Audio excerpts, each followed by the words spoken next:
Hello tout le monde, j'espère que vous allez bien. Je suis ravie de vous retrouver dans cette vidéo pour vous expliquer et vous apprendre comment choisir vos aiguilles doubles, mais aussi comment l'utiliser. Alors, il faut savoir que l'aiguille double va surtout vous servir pour les finitions. Donc par exemple, vous allez avoir dans une encolure, donc la piqûre d'encolure, je vous mets une photo juste ici d'une encolure qui est terminée par une aiguille double. Alors l'aiguille double, elle va tout simplement ressembler au travail d'une recouvreuse.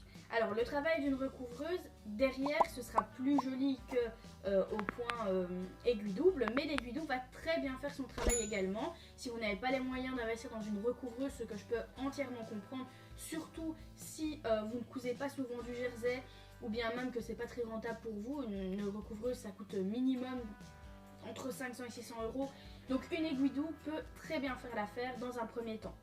Donc comme je vous l'ai montré sur la photo précédente, c'était sur une encolure, mais on peut également faire par exemple le bas de manche des t-shirts. Je vous mets la photo également juste ici. On peut voir la finition, elle a été réalisée également à l'aiguille double et également sur un bas de vêtement. Donc l'ourlet juste en bas d'un vêtement, je vous mets la photo également, peut être faite à l'aiguille double. Donc il y a plusieurs choses qu'on peut faire à l'aiguille double. On peut également finir, par exemple, poser un élastique sur un caleçon d'homme, par exemple, petit exemple, à l'aiguille double. Je vais également vous montrer comment faire, vous allez voir que c'est pas compliqué du tout. Alors juste avant ça, je voulais tout simplement vous montrer sur la boîte donc des aiguilles, toutes les indications qui s'y trouvent et vous expliquer simplement en quoi ça concerne. Alors tout d'abord vous avez au-dessus la marque, donc ici moi sur la photo c'est la marque Schmitt, vous pouvez avoir d'autres marques sans problème. Ensuite en dessous vous allez retrouver si c'est une aiguille universelle, si c'est une aiguille stretch, si c'est une aiguille pour le jersey. Donc ça va être le type d'aiguille, ça va être en fait du coup quelle aiguille utiliser pour quel type de tissu. Donc ça c'est important également de bien prendre la bonne aiguille double en fonction du tissu que vous devez coudre. Si vous ne savez pas quelle aiguille choisir, je vous mettrai dans le petit i une vidéo que j'ai faite assez complète sur les aiguilles où vous pouvez retrouver un abécédaire de l'aiguille tout simplement et qui vous montre également à l'intérieur toutes les aiguilles doubles qui existent. Alors c'est exactement comme sur la photo, c'est la marque Schmitt qui a fait ce document, mais il est très bien fait donc je vous le partageais dans cette vidéo là, donc n'hésitez pas à aller la voir si vous ne l'avez pas vue. Ensuite vous avez encore deux autres critères sur la boîte donc à aiguille. Premièrement, donc quand vous descendez en bas de la boîte à aiguille, vous pouvez voir, donc sur la gauche, quand vous avez la boîte à aiguille face à vous, vous avez un chiffre, donc 6,0, 4,0, 3,0, vous avez différents chiffres. Ici en l'occurrence, c'est 6,0 et en fait c'est l'écartement qu'il y a entre les deux aiguilles. Donc ça, c'est une valeur en millimètres. Si vous avez 6,0, c'est 6 mm entre les aiguilles. Par exemple, moi, sur ma boîte à moi, je ne l'ai pas ici, elle est rangée, mais c'est 4. Et donc, c'est 4 mm qu'il y a entre les aiguilles. Et c'est celle que je vais utiliser tout simplement pour piquer après. Et ensuite, à côté du 6,0 ou autre chiffre, donc ça peut aller de 2 à 6, si je ne dis pas de bêtises, vous avez la taille des aiguilles. Et ça, pareil. La taille des aiguilles, elle est importante parce que si votre tissu est épais, vous allez aller plutôt sur du 100. Et si votre tissu est un jersey très fin, par exemple, vous allez plutôt vous diriger vers du 80. Donc, toujours bien faire attention à chaque caractéristique écrite sur la boîte. Une fois que je vous ai expliqué maintenant toute la théorie, on va pouvoir passer à la pratique. On va commencer par l'élastique et ensuite on verra comment faire l'ourlet. Alors, pour l'élastique, je vous montre juste ici. Donc, moi, j'ai replié ici sur 1 cm. Ensuite, j'ai posé mon élastique de façon à ce que le bas de l'élastique soit sur la même ligne que ma pliure de 1 cm. Ça va me permettre tout simplement de pouvoir coudre plus facilement après. Donc là, on va passer à la machine. On épingle bien, c'est très important. Et je vais vous montrer comment on va piquer. Alors, au niveau de l'enfilage de la machine, c'est très simple. Il n'y a rien de compliqué. On a un premier fil ici qu'on enfile normalement. Et ensuite on a un second fil. Alors moi je l'ai mis sur mon porte-bobine, mais vous pouvez également le mettre ici ou alors venir mettre une petite canette dans je vous montre, hop, celui où on pose la canette. Donc si vous n'avez pas deux bobines de fil les mêmes, vous pouvez utiliser une bobine de fil et une canette. Comme ça au moins sur votre canette vous enfilez votre fil que vous avez besoin et au moins vous avez deux fils les mêmes au-dessus.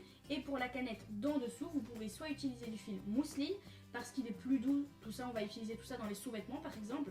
Ou alors si vous n'avez pas de fil mousseline, c'est pas grave, pas de panique, c'est pas primordial d'avoir du fil mousseline.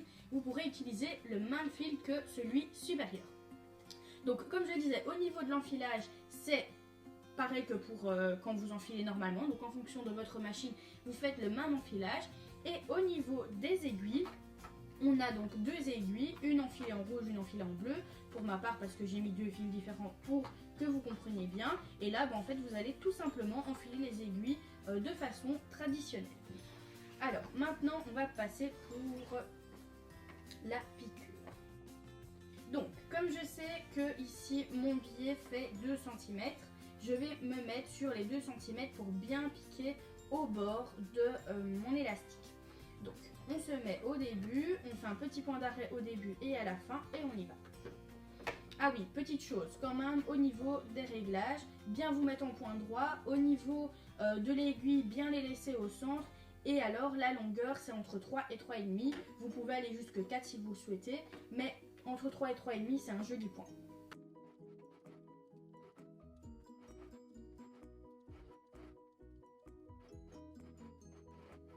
Donc voilà pour l'élastique sur l'endroit ce que ça donne. Donc on a bien nos points donc qui sont bien parallèles.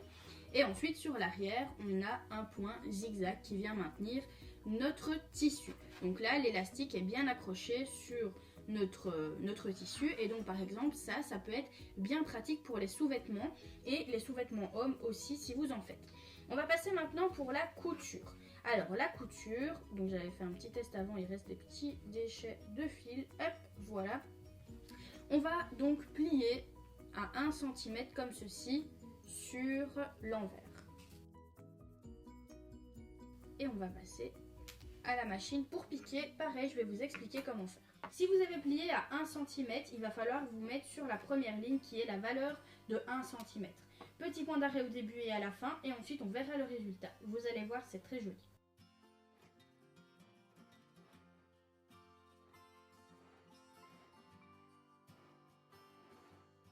Comme vous pouvez le constater, on a bien piqué donc en parallèle, on est bien sur la bonne valeur. Donc ça, comme vous avez pu le voir sur les photos dans l'introduction, eh bien ça ressemble parfaitement à la finition par exemple pour un t-shirt. Je prends un t-shirt comme exemple parce que c'était les photos.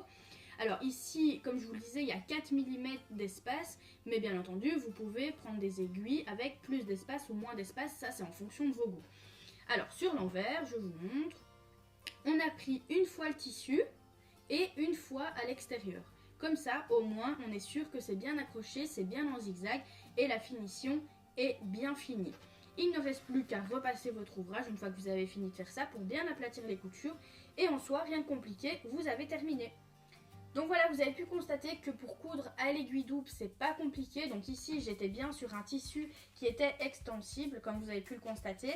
L'aiguille double s'utilise bien souvent sur les tissus extensibles. Vous pouvez bien entendu essayer aussi sur d'autres tissus. Par exemple, je sais qu'il y a des aiguilles doubles pour le jeans. Donc vous voyez dans le bas, les ourlets de jeans souvent sont faits au cordonnet en aiguille double. Et bien vous pouvez également en retrouver. Mais on va dire que la plupart du temps, les finitions s'utilisent dans les tissus qui sont des tissus plutôt élastiques parce que voilà, le point zigzag qui est derrière permet tout simplement au point de pouvoir s'étirer quand on enfile un vêtement et de ne pas craquer, parce qu'on pourrait bien entendu faire 2 coutures simples, je vais dire entre guillemets, à la machine à coudre avec une aiguille normale et les faire parallèles. Le petit souci c'est que comme il n'y a pas de zigzag qui va se créer à l'arrière, du coup on va avoir des coutures droites, et une couture droite quand c'est dans du tissu élastique ça craque. Si parfois vous mettez des vêtements que vous les enfilez, vous entendez comme ça, c'est qu'il y a des coutures en fait qui craquent parce qu'elles ne sont pas adaptées au tissu, ou alors parfois c'est juste qu'on a grossi, ça arrive aussi, ça m'est déjà arrivé, mais bon, bien souvent c'est parce que le tissu et la couture ne sont pas adaptés ensemble. Donc voilà, j'ai terminé avec cette vidéo. Si vous avez des questions, n'hésitez pas à le poser dans l'espace commentaire. J'y réponds toujours avec grand plaisir. Je vous fais plein de gros bisous et je vous dis à bientôt dans une prochaine vidéo. Bisous bisous.